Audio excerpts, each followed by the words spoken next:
Que pensez-vous le nouveau tariff de Trump concernant le champagne, le vin de France? Ouais, c'est extrêmement ennuyeux. Surtout que, comme d'habitude, l'agriculture française paye les conséquences de la protection d'autres produits. Je veux dire, c'est comme dans les accords de libre-échange. Dans les accords de libre-échange, pour pouvoir vendre des voitures allemandes, on sacrifie l'agriculture française. Et là, on sanctionne l'agriculture française à raison de la volonté de protéger les exportations d'acier qui sont de mémoire allemands et néerlandais. Voilà. Donc on voit un petit peu l'ambiguïté de cette politique menée par l'Union européenne qui nous pose un véritable problème parce que le secteur des vins et des spiritueux français pourrait mourir de la mise en œuvre de taxes aussi importantes.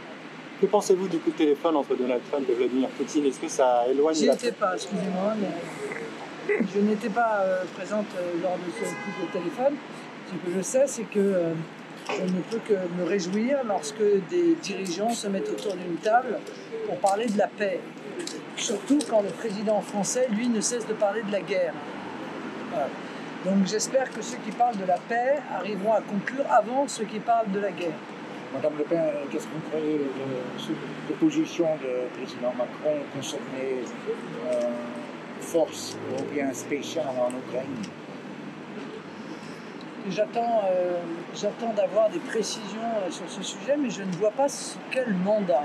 J'ai du mal à comprendre quel est le mandat qui serait celui de forces militaires qui seraient présentes à une frontière. Il me semble, moi, que le seul mandat possible, en tout cas le seul que nous pourrions accepter, serait un mandat de l'ONU en qualité de casque bleu.